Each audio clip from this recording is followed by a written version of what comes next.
இந்த நாளுக்காக தெரிந்து கொள்ளப்பட்ட வேத வாக்கியம் அது பரிசுத்த மத்தேயு எழுதின சுவிசேஷம் 22ஆம் அதிகாரம் 21ஆம் வசனம். ராயனுடையது என்றார்கள்.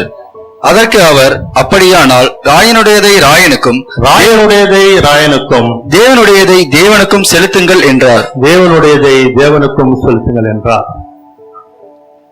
சில நாட்களுக்கு முன்பாக ஐயா அவர்கள் கொடுத்த தலைப்பு, டேவிட் ஐயா அவங்க ராயனா தேவனா இந்த தலைப்புல நீங்க பேசணும் ஐயா அப்படின்னாங்க.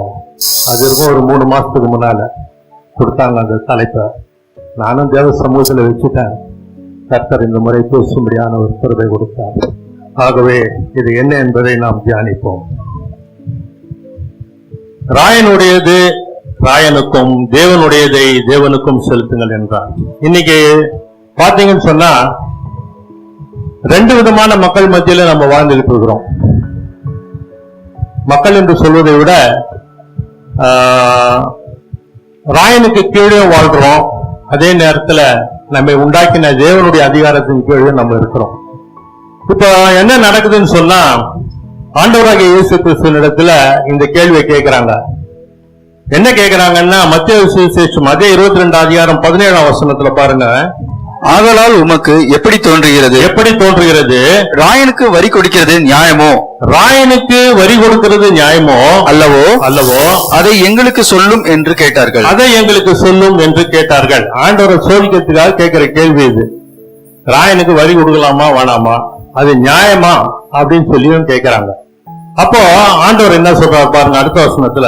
இயேசு அவர்கள் துர்க்குணத்தை அறிந்து, பாருங்க வசனத்தை எடுத்ததுமே ஆண்டவர் பாருங்க, அதுல ஒரு துர்குணம் அடங்கி இருக்கு. என்னன்னா, அவரை மாட்டணும், எப்படியாவது அவரை வகையா பிடிச்சிடணும். ஏன்னா ராயனுக்கு விரோதமா பேசினா கைது செய்யப்படுவார்கள். ஆகையினால ஆண்டவராகிய இயேசு கிறிஸ்து பரிசுத்த ஆவியானவரால் நிரம்பி இருந்தபடினால அவர் அவருடைய துர்குணத்தை அறிந்து கொள்கிறார். அறிந்து, மாயக்காரரே, பைபிள் ஆண்டவர் சொல்றார் பாருங்க, மாயக்காரரே நீங்கள் ஏன் என்னை சோதிக்கிறீர்கள்? எடுத்ததுமே கேள்வி கேட்டார், அவங்களை திட்டவும் செய்தார். அடுத்த வசனத்துல பாருங்க, வரிக்காசை எனக்கு காண்பியுங்கள் என்றார். வரிக்காசை எனக்கு காண்பியுங்கள் என்றார். அவர்கள் ஒரு பணத்தை அவரிடத்தில் கொண்டு வந்தார்கள். பாருங்க, வரிக்காசை எனக்கு காண்பியுங்கள்னு சொல்றாரு. அடுத்து அவரிடத்துல கொண்டு வராங்க. ஆண்டவர் என்ன செய்யறார் பாருங்க.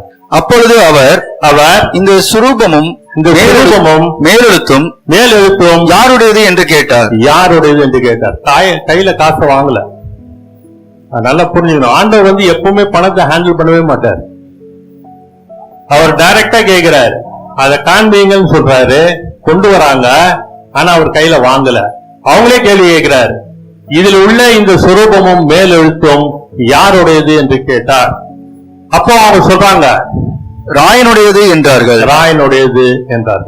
ஆண்டவராகிய இயேசு கிறிஸ்து பார்க்கிறார், இதுல இருக்கிற சுரூபமும் மேலெழுத்தும் ராயனுடையது, ஆகவே ராயனுக்கு செலுத்துங்கள் அப்படிங்கிறார். அப்படின்னு சொன்னா இது ஒரு மிகப்பெரிய ரகசியம் அடங்கி இருக்கு. என்னன்னு சொன்னா, வேதத்தின் அடிப்படையில் ஆண்டவர் சில காரியங்களை நமக்கு எடுத்து சொல்ல விரும்புகிறார். ராயனுடையது ராயனுக்கும் வரி செலுத்துங்கள். இப்போ நீங்க பாத்தீங்கன்னு சொன்னா, கொள்ளடிச்சிருப்பான், அல்லது வேற ஏதாவது ஒரு என்ன சொல்றது, ஒரு கள்ள நோட்டு அடிச்சிருப்பான், அல்லது வியாபாரத்துல ஏமாற்றி இருப்பான். எப்படியாவது ஒரு விதத்துல பணத்தை ஏதோ ஒரு விதத்துல தப்பான வழியில அவன் அந்த பணத்தை எடுத்திருப்பான். அந்த பணத்துல வரி கட்டினா ராயன் அதை குறிச்சு கவலைப்படவே மாட்டார். அவருக்கு தேவை வரி. நல்லா நம்ம புரிஞ்சுக்கணும். நீங்க எப்படிப்பட்ட காசு எடுத்துட்டு போய் நீங்க வரி செலுத்தக்கூடிய காரியங்கள்ல நீங்க ஈடுபட்டா, அங்க யாரும் கேள்வி போய் இந்த பணம் உனக்கு எப்படி வந்தது, இது என்ன பண்ற, இது எதன் வழியா வந்ததுன்னு அவங்களுக்கு தெரியாது. அவங்களுக்கு தேவை வரி கட்டிட்டு பில்ல கொடுத்துருவோம், அவ்வளவுதான்.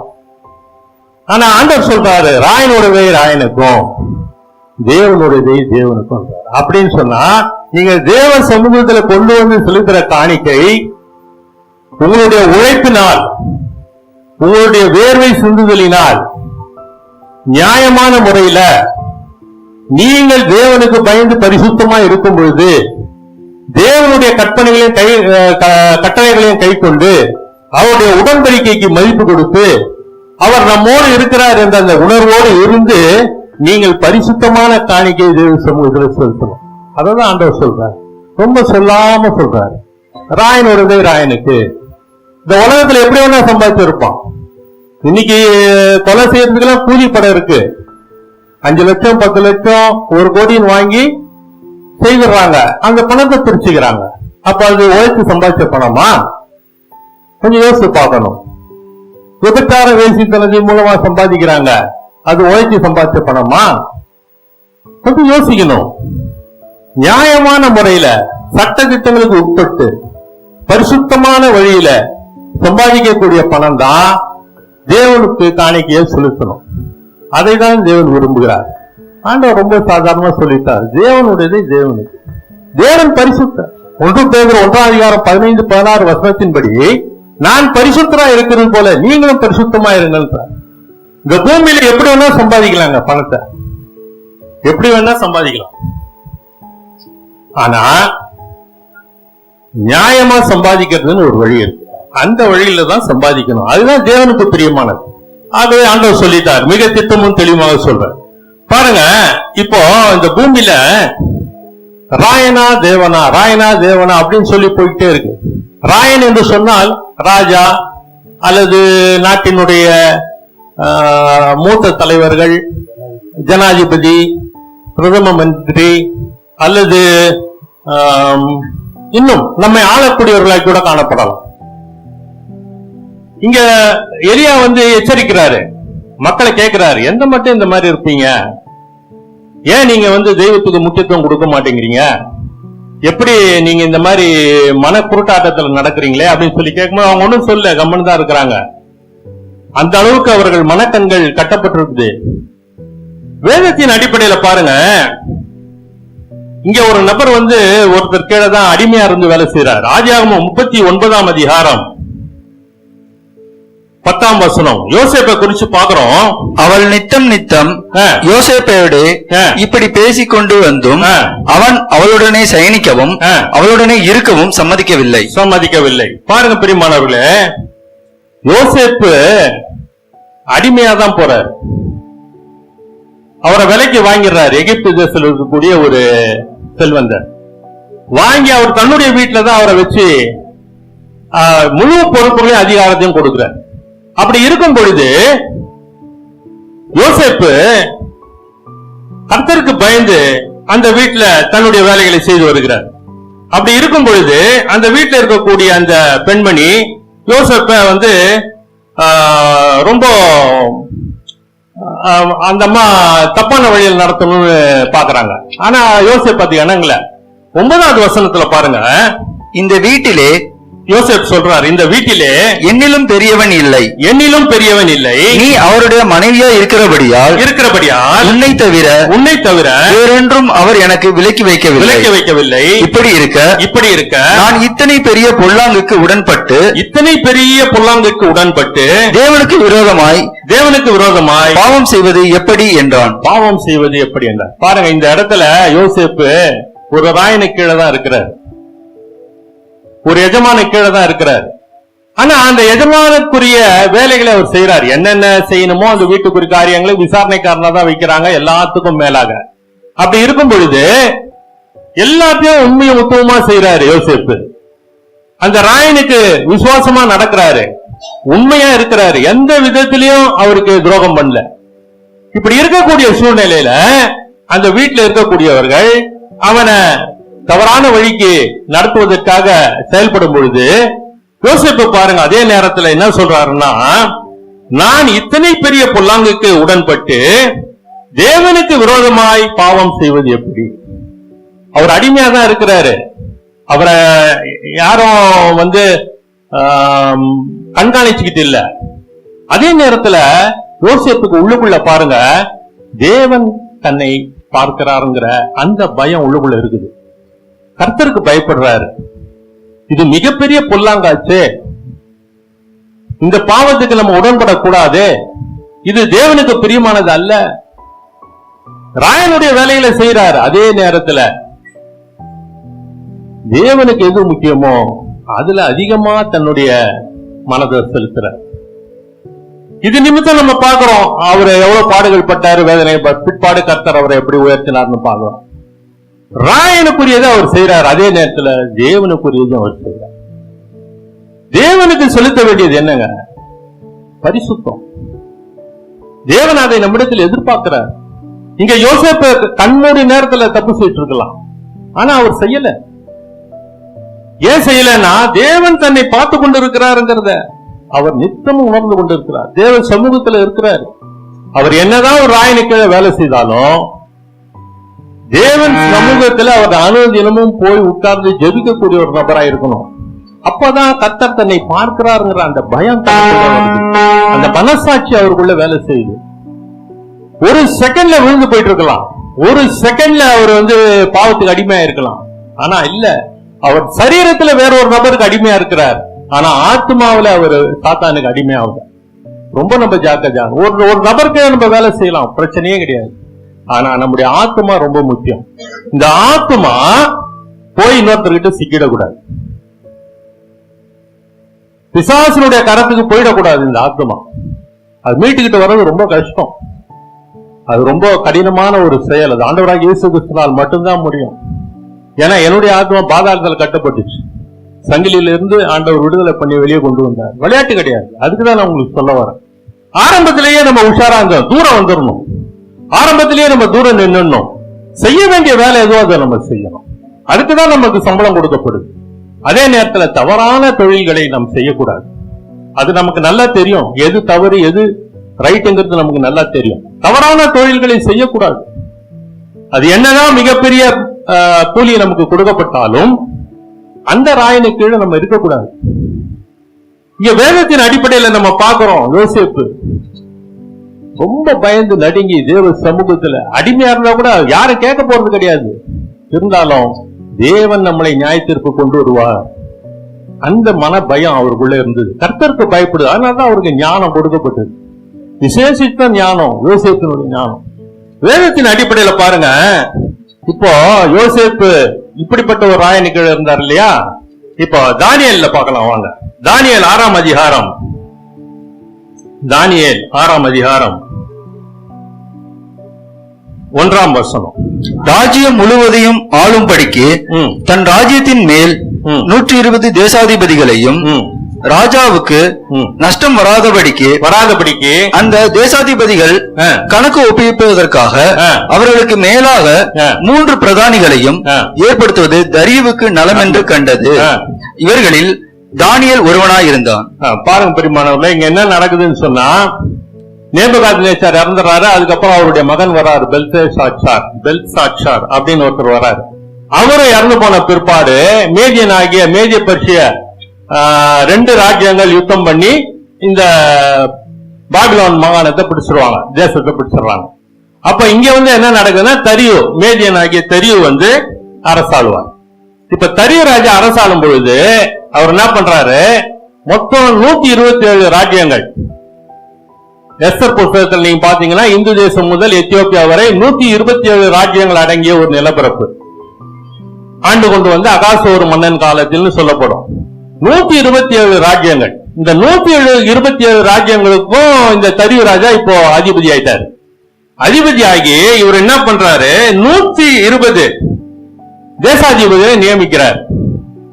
அப்ப மீதி 7 ராஜ்யங்களுக்கு என்ன அப்படின்னா அப்படி கிடையாது, ஒரு சிலருக்கு 2 ராஜ்யங்களை கொடுத்துறாரு. இப்ப ஒரு பிரதம மந்திரி சில நேரத்துல 2 இடங்கள்ல நிக்கலையா, ஒரு எம்எல்ஏ 2 இடத்துல நிப்பாங்க, அந்த மாதிரி வச்சுக்கோங்க. இப்ப என்ன நடக்குதுன்னாக்கா, இந்த 120 பேரை நியமிச்சிடுறாரு. இந்த 120 பேருக்கு மேல ஒரு 3 பேரை நியமிக்கிறார். என்னன்னா, இந்த 120 பேரை ராஜாவை ஏமாத்திடக்கூடாது, வருகிற வரி பணமோ மற்ற காரியங்கள்லயோ ட்ரெஷரியில் இருக்கிற பணத்தையோ எடுத்துடக்கூடாதுன்னு சொல்லி அவர் என்ன பண்றாருன்னா, இவங்களுக்கு மேல ஒரு 3 பேரை கண்காணிப்பா போடுறாரு. இந்த 3 பேரை கண்காணிப்பா போடும் பொழுது அதுல ஒரு நபர் தானியேல். இப்ப தானியேல அதுல ஒரு நபரா போட்டுட்டு ராஜா என்ன பண்றாரு, அவருக்கு பாக்குறாரு. இன்னும்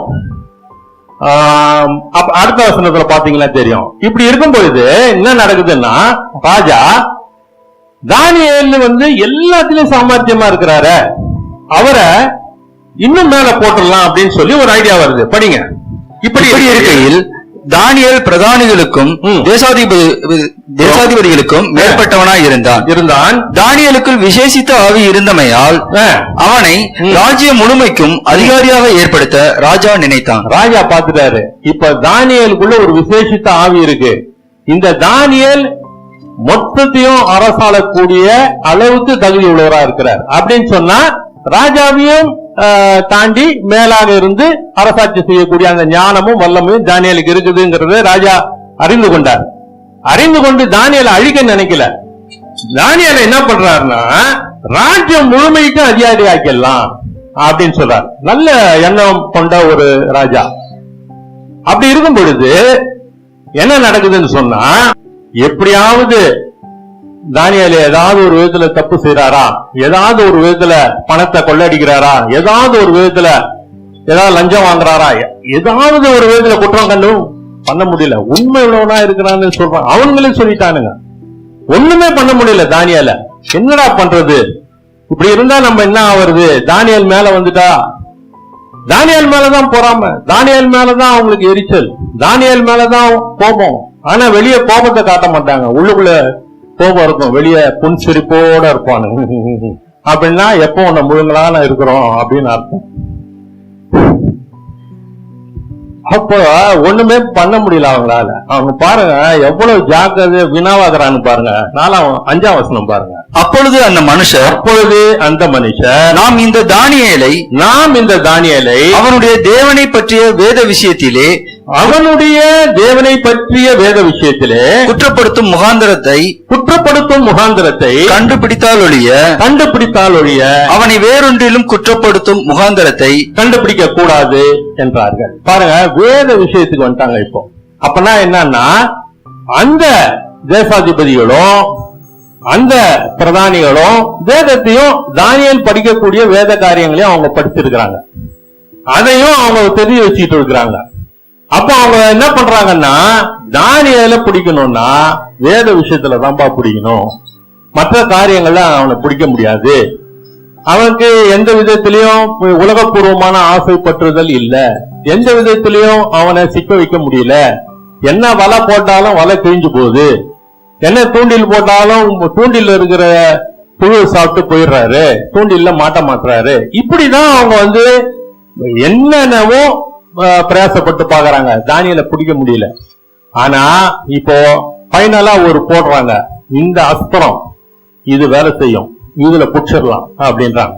அப்போ வேத விஷயத்திலே குற்றப்படுத்தும் முகாந்திரத்தை கண்டுபிடித்தால் ஒழிய அவனை வேறொன்றிலும் குற்றப்படுத்த முடியாதுன்னு சொல்லி அவங்க இது பண்ணிடுறாங்க. அப்போ இவங்க என்ன பண்றாங்கன்னா பாருங்க, 6ஆம் வசனம். பின்பு அந்த பிரதானிகளும் தேசாதிபதிகளும் கூட்டம் கூடி ராஜாவினிடத்தில் போய் அவனை நோக்கி, பாருங்க, அந்த பிரதானிகளும் தேசாதிபதிகளும் கூட்டம் கூடி ராஜாவின் இடத்தில் போயின்னு சொல்லப்படுது. அடுத்த வார்த்தை என்ன சொல்லுதுன்னா, அவனை நோக்கி. இந்த அவனை நோக்கினா யாரை நோக்கி? தரியு ராஜாவை நோக்கி. ஏன் இங்க அவனை நோக்கின்னு சொல்றாங்க? வேதம் ஏன் அங்க சொல்லுது? கொஞ்சம் யோசிக்கணும். ஏன்னா அடுத்த வரியில பாத்தீங்கன்னா தரியு ராஜாவேன்னு வரும். ஆனா இந்த இடத்துல அவனை நோக்கின்னு வேதம் மட்டம் பட்டிடும். காரணம் என்னன்னா, இவன் முட்டாள்தனமான காரியத்தை கழுத்து போட போறான்னு அர்த்தம். இந்த முட்டாளை நோக்கி, இந்த மதியினனை நோக்கி நீங்க என்ன வேணுமோ அந்த இடத்துல நீங்க ஃபில்அப் பண்ணீங்க. அதுதான் இந்த இடத்துல சொல்லுது. அவனை நோக்கி மட்டம் பண்ணி விட்டாரு. இப்ப பண்ணிட்டு இந்த ராஜா என்ன பண்றாப்ல, 7வது வசனத்துல பாருங்க. எவனாகிலும் 30 நாள் வரையில் ராஜாவாகிய உம்மை தவிர இந்த தேவனை ஆனாலும் மனுஷனை ஆனாலும் நோக்கி யாதொரு காரியத்தை குறித்து விண்ணப்பம் பண்ணினால் அவன் சிங்கங்களின் கெபியிலே போடப்பட ராஜா கட்டளை பிறப்பித்து உறுதியான தாக்கீது செய்ய வேண்டும் என்று ராஜ்யத்தினுடைய எல்லா பிரதானிகளும் தேசாதிபதிகளும் பிரபுக்களும் மந்திரிமார்களும் தலைவர்களும் ஆலோசனை பண்ணி கொண்டிருந்தார்கள். இந்த இடத்துல இந்த வசனத்துல ஒரு மிகப்பெரிய ரகசியம் இருக்கு. இவ்வளவு நேரம் படிச்சுட்டு வந்துட்டோம், ராஜா மந்திரி இது அதுன்னு வருது. ஆனா நீங்க பாத்தீங்கன்னா முதல் வரியில என்ன சொல்லுது பாருங்க, எவனாகிலும் 30 நாள் வரையில் ராஜாவாகிய உம்மை தவிர அப்படின்னு ஒரு வசனம், ஒரு வார்த்தை வருது. 30 நாள் பாருங்க, நீங்க உங்களுடைய வாழ்க்கையில 30 நாள் நீங்க ஜெபிக்காம இருந்தீங்கன்னா ஆட்டோமேட்டிக்கா பயமும் நடுக்கமும் உள்ள வந்துடும். 30 நாள் நீங்க தேவ சமூகத்துக்கு போகாம உலக வேலையாவே உலகப்பூர்வமாவே நீங்க செய்ய வேண்டிய வீட்டு வேலைகளை செய்து கொண்டிருந்தா கூட போதும், தானா பயம் பிடிக்கும். இந்த 30 நாள்ங்கிறது வைக்கப்படுற கெடு ஆவிக்குரிய கெடு, சாதாரண கிடையாது. நீங்க 30 நாள் ஜபிக்காம இருந்து பாருங்க. ஆனா நீங்க ஒண்ணு தப்பு தவறு செய்ய வேணாம், பாவம் செய்ய வேணாம். உங்களுடைய சொந்த வேலையில நீங்க செய்து பாருங்க. உங்களுடைய சரீரத்துல பலன் கம்மியாவது தெரியும், அது ஆவிக்குரிய பலன். பேட்டரி சரியாவது அந்த மாதிரி நீங்க ஜெபிக்காம வேதம் வாசிக்காம 30 நாள் நீங்க இருந்து பாருங்க, ஆட்டோமேட்டிக்கா 29வது நாள் ஸ்டார்ட் ஆயிடும். டேக் ஓவர் பண்றான், பேட்டரி சார்ஜ் ஆகல, அவன் டேக் ஓவர் பண்றான், அவன் பேட்டரிய சார்ஜ் பண்றான், அவனுடைய பவரை உள்ள இறக்க பாக்குறான். 30 நாள் இவங்க கெடு கேட்கிறாங்க. 30 நாள்ல தானியல முடிச்சிடலாம் அப்படின்னு ஜாக்கிரதையா இருக்கணும். புரியுது? தேவ சமூகத்துல எப்பவும் இருக்கணும். தானியலுக்கு இந்த ரகசியம் தெரியும். ஆகவே தானியல் பாக்குறாரு, இது இவனுங்க போட்டிருக்கிறது நமக்கு போடல, நம்ம தேவனை விட்டு தூரப்படுத்துறதுக்காக இவங்க பண்றாங்க. அதை புரிஞ்சுக்கிட்டாரு அவரு. அவர் எப்பவும் போல நீங்க பாருங்க, 10ஆம் வசனத்துல பாருங்க, தானியேலோ வென்றால் அந்த பத்திரத்துக்கு கையெழுத்து வைக்கப்பட்டதென்று அறிந்த போதிலும் தன் வீட்டுக்குள்ளே போய் தன் மேலறையிலே எருசலேமுக்கு நேராக பலகணிகள் திறந்திருக்க அங்கே தான் முன் செய்து வந்தபடியே தினமும் 3 வேளையும் தன் தேவனுக்கு முன்பாக முழங்காற்படியிட்டு ஜெபம் பண்ணி ஸ்தோத்திரம் செலுத்தினான். தானியேலுக்கு தெரிஞ்சிச்சு, ராஜா முத்திரை போட்டாரு, தண்டனையோ சிங்ககபி, சிங்கங்க மகா பயங்கரம், பசியில இருக்குது, தீனி போடாம வச்சிருக்காங்க, எல்லாமே தானியேலுக்கு தெரியும். தானியேல் மேல இருக்கக்கூடிய பிரதானிகள்ல 3 பேர்ல ஒரு ஆளு. அப்ப அவங்க ஃபுல்லா எல்லா செய்திகளும் அவங்களுக்கு வரும். தானியேலுக்கு கிளீனா தெரியும். ஆனா ராஜாவும் கையெழுத்து போட்டாரு, அதனால நம்ம ஒண்ணும் பண்ண முடியாது. ராயனை கீழே தான் இருக்கிறாரு ராஜா தானியேல். ஆனாலும் ராயன் முத்திரை பண்ணிட்டாருன்றது தெரிஞ்சா கூட அவர் தேவனை விட்டு விலகல. அந்த இடத்துல நம்ம நல்லா ஜாக்கிரதையா இருக்கணும். இன்னைக்கு நாட்டுல என்ன சட்டத்திட்டங்கள் போட்டாலும் செய்யக்கூடியவைகளை நம்ம செய்யலாம். தேவனுக்கு விரோதமா வரும் பொழுது நம்ம தேவனுக்கு தான் நிக்கணும். இங்க தானியேலோட உயிரை போயிடும். சிங்கங்கள் பிச்சு பீரிச்சுன்னா பஞ்சு பஞ்சா போயிடும் உடம்பு. அப்படி இருக்கக்கூடிய சூழ்நிலையில தானியேல் மிரளல. அவரு எப்பவும் போல பலகணிகளை வேற திறந்து வச்சு ஜன்னலை மூடியும் ஜெபிக்கல. எப்பவும் ஜன்னலை திறக்கிறது போல திறந்து எல்லாரும் பாக்குறது போல பார்க்கட்டும் அவர் எருசலேமை நோக்கி அவர் தன்னுடைய விண்ணப்பங்களையும் வேண்டுதல்களையும் தேவனுக்கு முன்பாக வைக்கிறார். பயப்படவே இல்லைங்க பெரியமானவங்க. 30 நாளும் ஜெபிக்கிறார். என்றைக்கும் நம்முடைய ஜெபம், நம்முடைய வேத வாசிப்பு, தேவ சமூகத்துக்குரிய சம்பந்தங்கள், அந்த தொடர்பு இருந்துகிட்டே இருக்கணும். ராஜாவுக்கு அடுத்த நிலையில இருக்கக்கூடிய தானியேல் ராயனுக்கு பயப்படல, ராஜாவுக்கு பயப்படல, முத்திரைக்கு பயப்படல, மரணத்துக்கு பயப்படல, தண்டனைக்கு பயப்படல, தேவனுக்கு பயப்படுறார். அவரை தேவன் நமக்காக காத்திருப்பாரே. இந்த நேரத்துல 3 வேளையும் ஜெபிக்கக்கூடிய நேரங்கள்ல தேவன் நிற்பார். தேவன் அந்த பிரசன்னத்தை நம்ம உணரலாம். தேவ பிரசன்னம் அருமையா இருக்கும். நீங்க தொடர்ந்து ஒரு 3 நாள் இல்ல 4 நாள் ஜெபிச்சு பாருங்க. 5வது நாள் தேவ பிரசன்னத்தை உணர்வீங்க. அந்த நேரத்துல நீங்க ஜெபம் பாய் போடும் பொழுது, பாய் போட்டு நீங்க ஜெபிக்கும் பொழுது, அல்லது பெட்ஷீட் போட்டு நீங்க ஜெபிக்கும் பொழுது தேவ பிரசன்னத்தை உணர்வீர்கள். தேவன் வந்து நிப்பாரு. அதுதான் தானியேல் பார்த்தாரு. ராஜாவாது பூஜாவாது ஒண்ணும் பண்ண முடியாது, ஆண்டவர் வந்து நிப்பாரு. யார் பதில் சொல்றது? அவர் கேட்கிற கேள்விக்கு யார் பதில் சொல்றது? அவருக்கு கொடுத்த ஞானத்துலதான் நம்ம உயர்ந்திருக்கோம். ராஜாவை வந்து கொடுக்கிற செல்வாக்குனால நம்ம உயரல, தேவன் கொடுத்த ஞானத்தினால் தானியேல் உயர்ந்திருக்கிறார். அந்த நன்றி கடன். இன்றைக்கு நம்ம உயிரோட இருக்கணும்னா யாரால? நம்ம அரசா இருக்கிறாங்களா? இல்லையே. மாம்சமான சகல உயிர்களும் அவருடைய கரத்துக்குள்ள அடங்கும்னு யோபு சொல்றாரு.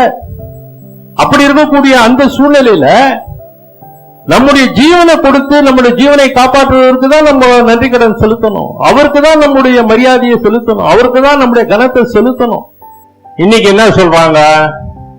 நீங்க பழையபடி பழைய இதுக்கு வாங்க, நீங்க ஜீவ பாதைக்குள்ள போயின்னு இருக்கிறீங்க, நாங்க கூப்பிடுற இந்த பாதைக்குள்ள வாங்க. எந்த பாதை? புரிஞ்சுக்கிட்டீங்களா? ஆமா, நீங்க பழைய வீட்டுக்கு வாங்க. வந்தீங்கன்னா நீங்க என்ன இந்தியனு, நீங்க வரலன்னா ஆன்டி. ஆமா, இங்க என்ன சொல்றாங்க? இவனை விடுதலை பண்ண நீர் விரும்பினால் நீ ராயனுக்கு சிநேகிதன் அல்ல. தன்னை ராஜாவென்கிறவன் எவனோ அவன் ராயனுக்கு விரோதி என்று சத்தமிட்டார்கள். அப்போ இன்னைக்கு நம்மள இந்தியன்னு சொல்றவங்க நம்மள என்ன சொல்றாங்க? ராயனுக்கு விரோதின்னு சொல்றாங்க. ஜாக்கிரதையா இருக்கணும். அப்போ நம்ம எந்த அளவுக்கு தேவனுக்கு பிரியமா இருக்கணும் கொஞ்சம் யோசித்து பாருங்க. எந்த அளவுக்கு நம்ம சாட்சிகளா இருக்கணும். இன்னைக்கு தானியேல் வந்து அன்றைய தினத்துல அவரு நிக்கலன்னு சொன்னா ராஜா அது கீழே சில கட்டளைகள் எல்லாம் போடுவாரு. அந்த கட்டளைகள் வந்திருக்காது. தானியேல் ஜெயம் பெறலன்னா, தானியேல் தேவனுக்காக நிக்கலன்னு சொன்னா எப்படி தேவனுடைய நாமம் மகிமைப்பட்டிருக்கும்? கொஞ்சம் யோசித்து பாருங்க. இன்னைக்கு தேவன் அதான் நம்ம கிட்ட எதிர்பார்க்கிறாரு. சூழ்நிலைகள் மாறிக்கொண்டு வருகிறது, சட்டத்திட்டங்கள் மாறிக்கொண்டு வருகிறது. இதன் மத்தியில தேவனுக்குன்னு நிக்கணும், செய்ய வேண்டிய வேலைகளை செய்யணும், நம்முடைய தேசத்துக்கு உண்மையா இருக்கணும். நம்முடைய தேசத்துக்கு நம்ம துரோகம் பண்ணக்கூடாது. நம்ம பிறந்து வளர்ந்த மண், இந்த மண்ணினுடைய உப்பை நம்ம சாப்பிட்டுருக்கிறோம், அதுக்கு நம்ம விசுவாசமா இருக்கணும். ஆனால் நம்மளை ஜீவனோடு வைத்திருக்கிற தேவனுக்கு அதிக விசுவாசமாய் நாம் காணப்படணும். நம்ம அஞ்சுவதும் கெஞ்சுவதும் தேவனிடத்துல, அஞ்சுவதும் அடிபணிவதும் சொல்லுவாங்க, அது தேவனுக்கு புரியுது. ஆகவே பிரியமானவர்களே பாருங்க, முடிச்சிடுறேன். வேதத்தின் அடிப்படையில் பாருங்க, யோவான் எழுதின சுவிசேஷம் 19ஆம் அதிகாரம், ஒரு நிமிஷம், 1 சாமுவேல் 8ஆம் அதிகாரம் 7ஆம் வசனம். 1 சாமுவேல் 8:7.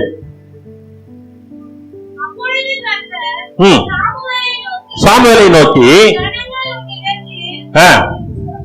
ஜனங்கள் உன்னிடத்தில் சொல்வதெல்லாவற்றிலும் அவர்கள் சொல்லை கேள், அவர்கள் உன்னை தள்ளவில்லை, நான் அவர்களை ஆளாதபடிக்கு என்னைத்தான் தள்ளினார்கள்.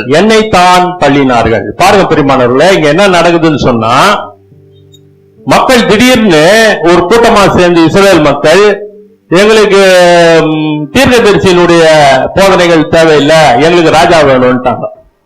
மற்றவங்களுக்கு எல்லாம் ராஜா இருக்குது, எங்களுக்கும் ராஜா வேணும்ட்டாங்க. அப்போ என்ன நடக்குதுன்னு சொன்னா, சாமுவேல் ரொம்ப துக்கப்படுவார். ரொம்ப துக்கப்பட்டு இந்த ஜனத்துக்காக அழுது கொண்டு இருக்கும்போது ஆண்டவர் சொல்லுவாரு, ஏன் சாமுவேல் அழுகுற? அவங்க உன்னை தள்ளல, அவர்களை ஆளாதபடிக்கு என்னை தான் தள்ளினார்கள். அவங்க ராயனை விரும்புறாங்க, தேவனை விரும்பல. இஸ்ரவேல் ஜனம் ராயனை கேக்குது, எங்களுக்கு ராயனை கொடு, ராயனை கீழே நாங்க இருக்கிறோம். தேவன் டைரக்டா ஆளுகை செய்கிறார். தீர்க்கதரிசியின் மூலமா சொல்றது, செய்ய என்னென்ன நன்மைகளோ எல்லாவற்றையும் அவங்களுக்கு பண்றாரு. எங்களுக்கு தேவன் வேணான்ட்டாங்க. சாமுவேல் துக்கப்படுறாரு, ஆண்டவரே இப்படி பண்ணி இருக்கிறாங்களே இவங்க, ஐஸ்வர போடு, இவங்களை ஒண்ணும் பண்ணிடாதீங்க அப்படின்னு சொல்லி துக்கப்பட்டுக்கிட்டு அழுது கொண்டு இருக்கிறார். ஆசாரியன் அழுது கொண்டு இருக்கிறார். ஆண்டவர் பாக்குறார், வேணா சாமுவேல், நீ ஒன்னும் கவலைப்படாத, அவங்க உன்னதான், உன்ன இல்ல என்ன தள்ளிட்டாங்க அப்படின்னு எவ்வளவு துக்கப்பட்டிருப்பாரு. கொஞ்சம் யோசித்து பாரு. அப்ப மன சந்தோஷத்தோடயா சவுலை நியமிச்சிருப்பாரு? கொஞ்சம் யோசிச்சு பாருங்க. அதை நான் இப்ப இல்ல அப்புறம் எடுக்கிறேன்.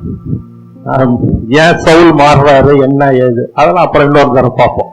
நேரம் இல்ல. ஐயா வேற ஆமைன்னு சொல்லிட்டாங்க சைலண்டா. அதனால பாருங்க பிரியமானவர்களே, என்ன நடக்குதுன்னு சொன்னா, யோவான் எழுதிய சுவிசேஷம் 19ஆம் அதிகாரம் 15ஆம் வசனம் என்ன சொல்றது பாருங்க. யோவான் 19:15. அவர்கள் இவனை அகற்றும் சிலுவையில் அறையும் என்று சத்தமிட்டார்கள். அதற்கு பிலாத்து, உங்கள் ராஜாவை நான் சிலுவையில் அறையலாமா என்றான். பிரதான ஆசாரியர் பிரதியுத்தரமாக, ராயனே அல்லாமல் எங்களுக்கு வேறு ராஜா இல்லை என்றார்கள். பாருங்க இங்க என்ன நடக்குதுன்னா, பிரதான ஆசாரியர், அந்த ஜனங்கள் ஆசாரியனை தள்ளினாங்க, எங்களுக்கு ராஜா வேணும்ட்டு. இங்க என்ன நடக்குதுன்னா, பிரதான ஆசாரியரே தள்ளுறாரு, எங்களுக்கு இவருவானா, எங்களுக்கு ராயனே அல்லாமல் வேற ராஜா இல்லைன்ட்டு, எங்களுக்கு ராயன் தான் ராஜா, ஆண்டவராக இயேசு கிறிஸ்து கிடையாதுன்ட்டார். யாரு? பிரதான ஆசாரியர். வேதம் சொல்லுது பிரதான ஆசாரியர். அப்ப என்ன அவங்களுடைய மனக்கண்கள் என்ன? அத்தனை ஆண்டு காலமா அவங்க ஆசாரியர்களா இருக்கிறாங்க, தேவ சமூகத்தில் இருக்கிறாங்க, திரைச்சிலைக்கு போறதும் வரதும் பலி செலுத்தக்கூடிய காரியங்களை இருக்கிறாங்க. என்ன மனக்கண்ணே திறக்கப்படலையே? அப்போ யார் வந்திருக்கிறானே தெரியலையே. கிறிஸ்து அவதரித்தது குறித்தான எந்த விதமான வெளிப்பாடு அவங்க கிட்ட இல்லையே. அப்ப என்ன பிரதான ஆசாரியர் அவர்கள்? பாருங்க, ஜனங்களை தவறான வழிக்கு நடத்தி செல்லக்கூடிய ஆசாரியர்களை காணப்படுகிறாங்க. அவங்க சொல்றாங்க, ராயனே அல்லாமல் எங்களுக்கு வேற ராஜா இல்லை. பாருங்க பிரியமானவர்களே, வேதம் அதான் சொல்லுது, நமக்காக எப்படிப்பட்ட ஒரு தேவன் ரத்தம் சிந்தி நம்ம மீட்டுக்கிட்டு இருக்காரு. 1 பேதுரு, கடைசியாக 1 பேதுரு 1ஆம் அதிகாரம் 18-19. உங்கள் முன்னோர்களால் பாரம்பரியமாய் நீங்கள் அனுசரித்து வந்த வீணான நடத்தை நின்று அழிவுள்ள வஸ்துக்களாகிய வெள்ளியினாலும் பொன்னினாலும் மீட்கப்படாமல் குற்றமில்லாத மாசற்ற ஆட்டுக்குட்டியாகிய கிறிஸ்துவின் விலையேற பெற்ற இரத்தத்தினாலே மீட்கப்பட்டவர்கள் என்று அறிந்திருக்கிறீர்களே. பாருங்க பெரியமானவர்களே, ஆண்டவருடைய வெளியேற பெற்ற ரத்தத்தில் நம்ம மீட்கப்பட்டிருக்கிறோம். எந்த ராயனும் நமக்காக ரத்தம் சிந்தல, எந்த மனிதனும் நமக்காக ரத்தம் சிந்தல. ஆண்டவராக இயேசு கிறிஸ்து இந்த பூமியிலே மனிதனாக வந்து அடிமையின் ரூபம் எடுத்து நமக்காக பாடுகளையும் வேதனைகளையும் நிந்தைகளையும் அவமானங்களையும் துக்கங்களையும் நிர்வாணத்தையும் சுமந்து சிலுவையிலே கோர விதமாக அடிபட்டு நொறுக்கப்பட்டு ரத்தம் சிந்தி சொட்ட வேதனையின் மத்தியிலே முட்முடிகளால் சூடப்பட்டு கால்களிலே ஆணிகளால் அடிக்கப்பட்டு நொறுக்கப்பட்டு இருக்கும் பொழுது அவர் நம்மை நோக்கி பார்க்கிறார். பிதாவே அவருடைய பாவங்களை மன்னின்னு சொல்றார். எப்படிப்பட்ட ஒரு தேவன்! அழிவுள்ள வஸ்துக்கள்ல நம்ம மீட்கப்படல, கிறிஸ்துவனுடைய வெளியேற பெற்ற ரத்தத்துல மீட்கப்பட்டிருக்கிறோம். ஆகவே பிரியமானவர்களை, இந்த சரீரம் தேவனுக்கு சொந்தம். ராயனா தேவனான்னு வந்தா தேவன் தான். ஏன்னா நம்மளை மீண்டும் நம்மளை பரலோக ராஜ்யத்துக்குள் கொண்டு செல்லக்கூடியவராய் இருக்கிறார். ஏதோ மீட்டுட்டு அப்படியே விட்டுட்டு போறது கிடையாது. ஏதோ மீட்டுட்டு பாடுகள் வேதனையை பட்டுட்டு அப்படியே போங்க கிடையாது. ராஜ்யத்தில் உள்ள கொண்டு செல்வதற்கு அது ஏது உள்ளவராய் காணப்படுகிறார். அதனால தான் ஆண்டவர் சொல்லுவாரு, சரீரத்தை மாத்திரம் கொன்று அதற்கு மேல் எதுவும் செய்ய திராணி இல்லாதவர்களுக்கு நீங்கள் பயப்படாமல் சரீரத்தையும் ஆத்மாவையும் நரகத்துக்கு தள்ளவல்ல தேவனுக்கு பயப்படுங்கன்னு சொல்லு. அதனால தேவன் நமக்கு முக்கியமான ஒருவர். அவர் இல்லைன்னா நம்ம இல்ல. இன்னைக்கு உங்கள் மத்தியில நின்று பேசிக் கொண்டிருக்கேன்னு சொன்னா அவர் தான் என்னை மீட்டுக் கொண்டார், அவர் தான் உங்களையும் மீட்டுக் கொண்டிருக்கிறார். இன்னைக்கு நம்ம ரட்சிக்கப்பட்டோம்னு சொல்றோம்.